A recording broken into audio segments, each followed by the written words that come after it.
Park opened in 1960, was open for over 2 decades, closing down in 1984, and ever since, people have been sneaking into the place and vandalizing it. Now, one night in 2010, two friends, Chloe Ottman and Francisco Cruz, decided they'd break in and explore. And this is just one of the many disturbing cases that goes to show just how little we really know about people sometimes. These two had known each other for a couple years, and Chloe didn't think Francisco had any ill intentions. She ended up turning down his advances though, and instead of accepting this like a normal, level-headed man should do, Francisco forced himself on her before taking her life. He then discarded of her body in the woods and fled the scene, but eventually he confessed to killing Chloe and led police to the body. He was sentenced to 55 years in prison. Next up, we have the Lake Shawnee Amusement Park. Haunted, cursed, and downright evil. The land in which the park was built in West Virginia originally belonged to the Shawnee Native American peoples, but in 1783 a European settler named Mitchell Clay decided to build a home on the grounds. One day Clay had to run into town, and so he did, leaving his 2 sons and his daughter at home tending to the fields. During this time, things got pretty dark. The Shawnee people approached the trio, fired a projectile into one, impaled another, and burned the third at the stake. The grounds later became a burial site for the tribe, but not a nice one though. It was more of a burial site for their victims, 13 of which were uncovered by construction crews during the construction of Lake Shawnee Amusement Park. But did that stop the developers? No, of course not. They wanted to make money, and so they went ahead and built the park on the cursed lands anyways. Good idea?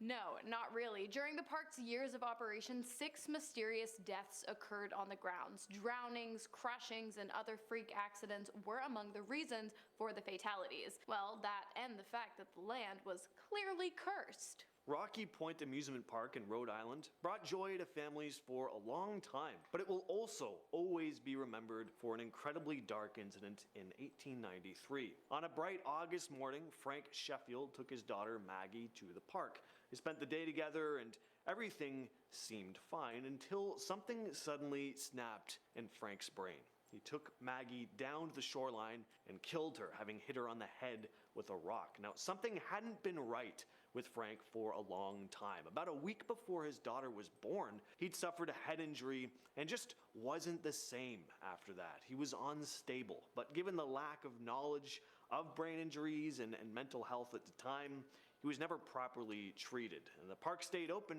for years after this tragic case, finally closing down in 1995. The area was reopened to the public in 2011, but it's not an amusement park anymore, just a regular open park with only a few remnants of the theme park still remaining. Next up, Joyland Amusement Park, which was anything but joyful. The amusement park opened in 1942 in Wichita, Kansas. Originally a small park with just a few rides, it grew to include bumper cars, carnival games, and even a haunted house. The grounds also often hosted concerts and outdoor festivals as well. Of all the events to occur on the grounds, however, there is one in particular that really stands out among the rest. The death of Michael King, who was impaled to death by 4 men after he confronted them for sneaking into the park after hours. 2 were charged for the crime, 2 were not, due to their age. After that, the park did not shut down though. In fact, it grew even more. But the years that followed were not without complications. A handful of accidental deaths occurred on the grounds. Patrons falling off roller coasters, workers crushed by roller coasters, you know, carnival stuff.